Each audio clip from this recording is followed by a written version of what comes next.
I'm Miga Torres. I'm a violinist. Right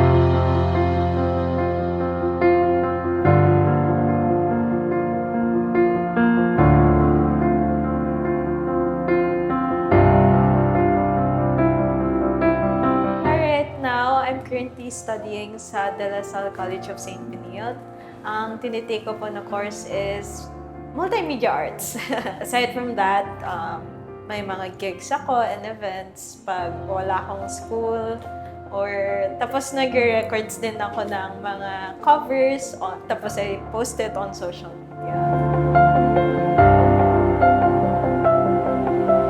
Kasi yung papa ko po nag-guitar, tapos yung friend naman po ni mama, in-encourage niya po ako na mag-aral daw po ako ng violin. Yun yung recital po. First time ko pong tumugtog sa harap ng maraming tao. Yun po talaga yung parang unang saba ko sa stage as a violinist. Sakto kasama ko po si mama pati si papa. Tapos yung gamit pa po nila yung camcorder. Sobrang proud sila. Yung mga nanay moments, nagbe-video-video sila tapos kita yung certificate ko.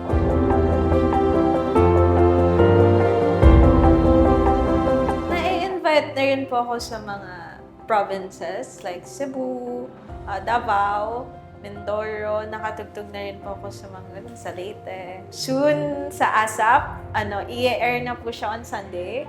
Tapos, sa Showtime Online, sa Eat Bulaga, sa TV5, sa Net25. Pero out of the country, wala pa naman po. Soon. Actually, na-meet ko po siya nung birthday ni Diwata. I performed po kasi always po nagsusupport kay Diwata.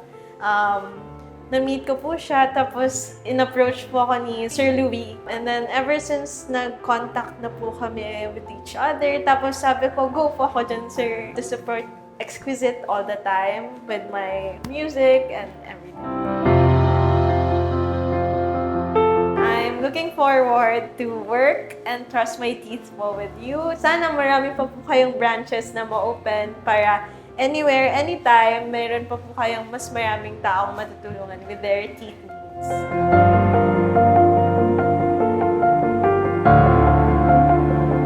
Happy po ako sa Exquisite kasi mas lumalaki po yung family nyo and yung branches nyo everywhere here sa Philippines. And ayun, sana more power po sa business nyo. In-invite ko po yung friends ko, yung classmates, fans, to support din po yung Exquisite Dental Clinic anywhere they go. Sana i-trust nyo rin yung teeth nyo sa kanila like how I trust them with mine. Ayun po, thank you so much.